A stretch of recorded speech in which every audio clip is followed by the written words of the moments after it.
ओम श्री सद्गुरु परमात्मने नमः। श्री योग वशिष्ठ महारामायण निर्वाण प्रकरण सर्ग 6। श्री वशिष्ठ जी बोले, हे रामचंद्र जी, तुम मेरे परम श्रेष्ठ वचन सुनो। यह तुम्हारे हित की कामना से मैं कहता हूं। अब तुम आत्मपद को प्राप्त हुए हो, परंतु बोध की वृद्धि के निमित्त फिर से सुनो। इसके सुनने से अल्प बुद्धि भी आनंद पद को प्राप्त होता है। हे रामचंद्र जी, जिसको अनात्म में आत्म अभिमान है और आत्मज्ञान नहीं हुआ, उसको इंद्रिय रूपी शत्रु दुख देते हैं, जैसे निर्बल पुरुष को चोर दुख देते हैं। पर जो आत्मपद में स्थित हुआ है, उसको इंद्रिया दुख नहीं देती। जैसे दृढ़ राजा के शत्रु भी मित्र हो जाते हैं, वैसे ही ज्ञानवान के इंद्रियगण मित्र होते हैं। जिन पुरुषों की देह में स्थिति बुद्धि है और इंद्रियों के विषय का सेवन करते हैं, उनको बड़े दुख प्राप्त होते हैं। हे रामचंद्र जी, आत्मा और शरीर का संबंध कुछ नहीं है। जैसे तम और प्रकाश परस्पर विलक्षण स्वभाव है, वैसे ही आत्मा और देह का परस्पर विलक्षण स्वभाव है। आत्मा सब विकारों से रहित, नित्य मुक्त, उदयस्त से रहित और सबसे निर्लिप्त है, और सदा ज्यों का त्यों प्रकाश रूप भगवान आत्मा सतरूप है। उसका संबंध किससे हो? देह जड़ और असत्य अज्ञान रूप तुच्छ, अविनाशी और अकृतज्ञ है। उससे संयोग किस भांति हो? आत्मा चैतन्य, ज्ञान, सत और प्रकाश रूप है। उसका देह के साथ कैसे संयोग हो? अज्ञान से देह और आत्मा का संयोग भासता है। सम्यक ज्ञान से संयोग का अभाव होकर जान पड़ता है। हे रामचंद्र जी, यह मैंने निपुण वचन कहे हैं। बारंबार इनका अभ्यास करने से संसारकृत मोह का अभाव हो जाएगा। जब संसार का कारण मोह निवृत्त हुआ, तब फिर उसका सद्भाव न होगा। जब तक जीव अज्ञान रूपी निद्रा से दृढ़ होकर नहीं जागता, तब तक आवरण रहता है। जैसे निद्रा से जागने पर फिर निद्रा घेर लेती है, पर जब दृढ़ होकर जागे तब फिर नहीं घेरती, वैसे ही दृढ़ अभ्यास से अज्ञान निवृत्त होने पर फिर आवरण न करेगा। इससे मोह और दुख की निवृत्ति के अर्थ है दृढ़ अभ्यास करो। हे रामचंद्र जी, आत्मा देह के गुण को अंगीकार नहीं करता। यदि देह के गुण अंगीकार करे तो आत्मा भी जड़ हो जाए, पर यह तो सदा ज्ञान रूप है। और जो देह आत्मा का गुण परमार्थ से अंगीकार करे तो देह भी चेतन हो जाए, पर वह तो जड़ रूप है। उसको अपना ज्ञान कुछ नहीं। जब यथार्थ ज्ञान होता है, तब शरीर तुच्छ और जड़ भासित होता है। हे रामचंद्र जी, देह और आत्मा का कुछ संबंध नहीं, समवायिक संबंध भी नहीं। फिर इससे मिलकर वृथा दुख को ग्रहण करने से बढ़ के और मूर्खता क्या है? जब इसका संबंध नहीं है, तो इससे मिलकर वृथा दुख को ग्रहण करने से बढ़ के और मूर्खता क्या हो सकती है? जब कुछ भी इसका समान लक्षण न हो, तब संबंध भी हो। पर जिसका कुछ भी समान लक्षण न हो, उसका संबंध कैसे हो? आत्मा चैतन्य है, देह जड़ है। आत्मा सतरूप है, देह असत रूप है। आत्मा प्रकाश रूप है, देह तम रूप है। आत्मा निराकार है, देह साकार है। आत्मा सूक्ष्म है और देह स्थूल है। तो फिर आत्मा और देह का संबंध कैसे हो? और जब इनका संयोग नहीं तब दुख किसको हो?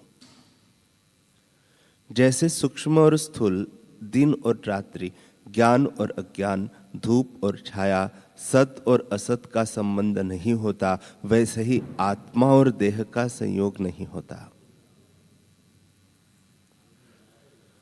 देह के सुख दुख से आत्मा को सुखी या दुखी मानना मिथ्या भ्रम है। जरा मरण, सुख दुख और भाव अभाव आत्मा में रंचक मात्र भी नहीं। यदि देह में अभिमान होता है तो जीव ऊंच नीच जन्म पाता है। वास्तव में कुछ नहीं, केवल ब्रह्म सत्ता अपने आप में स्थित है और उसमें विकार कोई नहीं। जैसे सूर्य का प्रतिबिंब जल में होता है और जल के हिलने से प्रतिबिंब भी हिलता है, वैसे ही देह के सुख दुख से आत्मा में सुख दुख रूप विकार मूर्ख देखते हैं। आत्मा सदा निर्लेप है। जब यथाभूत सम्यक आत्मज्ञान हो तब देह में स्थित होकर भी वह भ्रम को न प्राप्त हो। हे रामचंद्र जी, जब यथाभूत ज्ञान होता है तब सत को सत और असत को असत जानता है।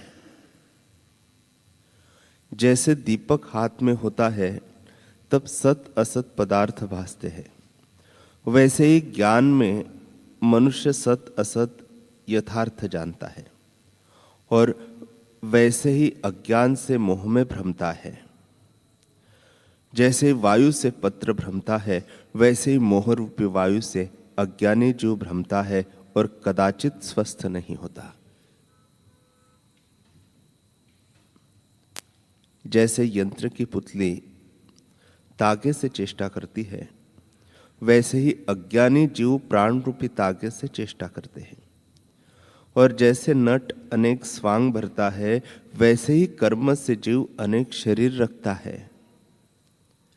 जैसे काठ की पुतली तृण, काष्ठ, फूल आदि को लेती है, छोड़ती और नृत्य करती है, वैसे ही ये प्राण भी चेष्टा करते हुए शब्द, स्पर्श, रूप, रस, गंध को ग्रहण करते हैं।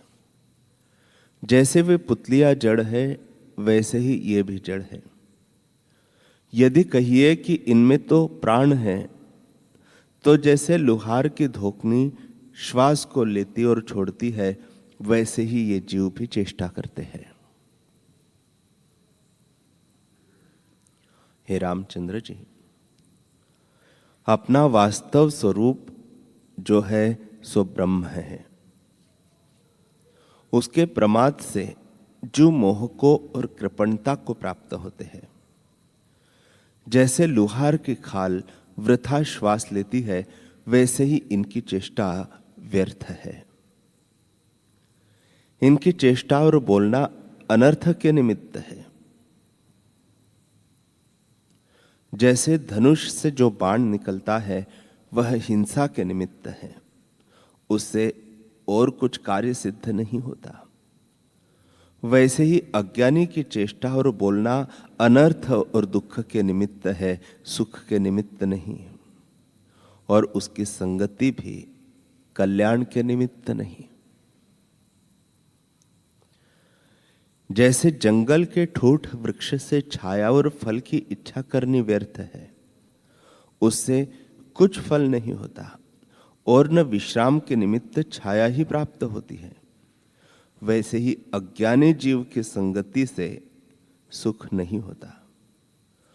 उनको दान देना व्यर्थ है। जैसे कीचड़ में घृत डालना व्यर्थ होता है, वैसे ही मूर्खों को दिया दान व्यर्थ होता है। उनसे बोलना भी व्यर्थ है।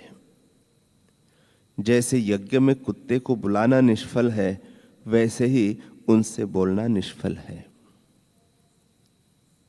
हे रामचंद्र जी, जो अज्ञानी जीव है वे संसार में आते जाते और जन्मते मरते हैं और शरीर में आस्था करते हैं। वे पुत्र, दारा, बांधव, धन आदि से ममत्व बुद्धि करते हैं, पर इस मिथ्या दृष्टि से वे दुख पाते हैं और मुक्त कदाचित नहीं होते, क्योंकि वे अनात्मा में आत्म बुद्धि का त्याग नहीं करते और ममता बुद्धि में दृढ़ रहते हैं। हे रामचंद्र जी, जो अज्ञानी हैं वे असत पदार्थ को देखते हैं और वस्तु रूप की ओर से अंधे हैं। इससे वे परमार्थ धन से विमुख रहते हैं। नरक का सार जो स्त्री आदि है उनमें वे प्रीति करते हैं और उनको देखकर प्रसन्न होते हैं। जैसे मेघ को देखकर मोर प्रसन्न होता है, वैसे ही स्त्री आदि को देखकर मूर्ख प्रसन्न होते हैं। हे रामचंद्र जी, मूर्ख को मारने के निमित्त स्त्री विष की बेली है, नेत्र उसके फूल है, होठ पत्ते हैं, स्तन गुच्छे हैं और अज्ञान रूपी भंवरे वह विराजमान होते हैं और उसका नाश करते हैं।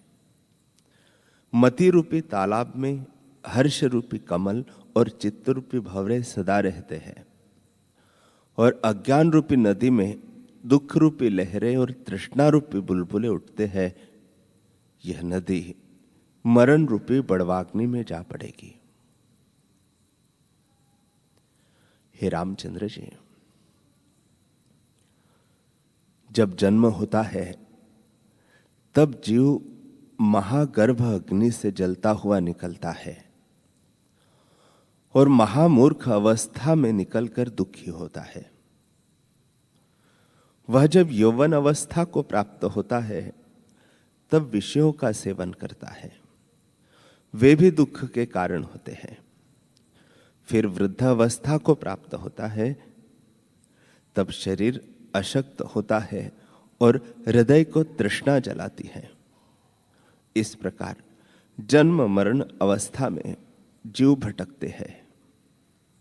हे रामचंद्र जी, संसार रूपी कूप में मोह रूपी घटों की माला है और तृष्णा और वासना रूपी रस्सी से बंधे हुए जीव भ्रमते हैं।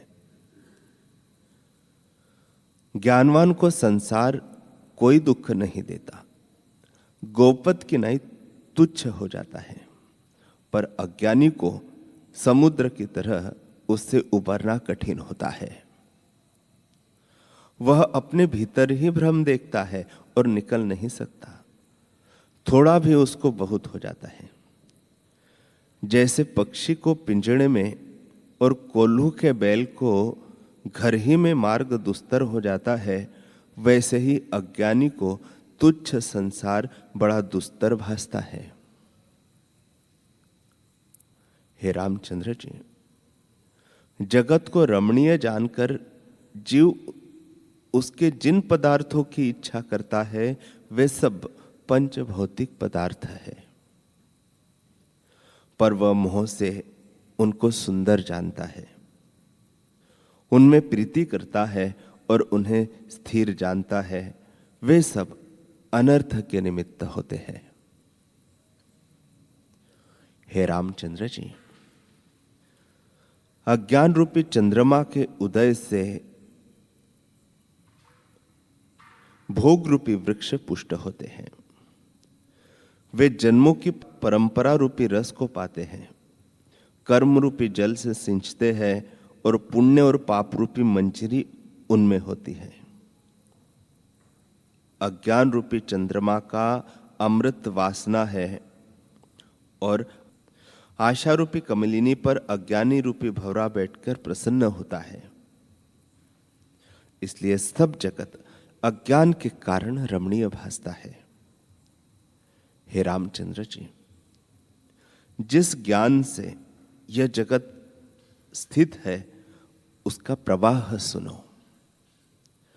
जब अज्ञान रूपी चंद्रमा पूर्ण होकर स्थित होता है तब कामना रूपी क्षीर समुद्र उमड़ता है और उसमें अनेक तरंगे उठती है। उसके रस से तृष्णा रूपी मंजरी पुष्ट होती है और काम, क्रोध, लोभ और मोह रूपी चकोर उसको देखकर प्रसन्न होते हैं। देह अभिमानी रूपी रात्रि के निवृत्त होने पर विवेक रूपी सूर्य का उदय होता है। तब अज्ञान रूपी चंद्रमा का प्रकाश निवृत्त हो जाता है।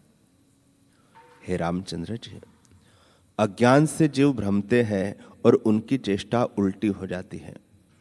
जो तुच्छ और नीच दुखरूप पदार्थ है उसको देखकर वे उनको सुखदायक और रमणीय जानते हैं और स्त्री को देखकर प्रसन्न होते हैं।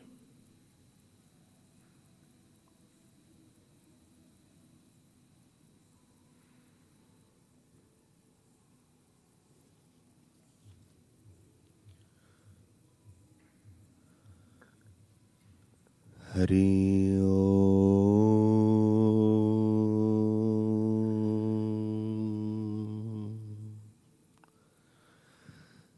हरि ओम।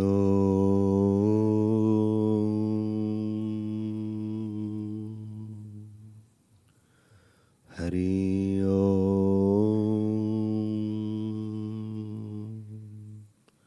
ओम सहना भवतु सहनौ भुनक्तु सह वीर्यं करवावहै तेजस्विनावधीतमस्तु मा विद्विषावहै।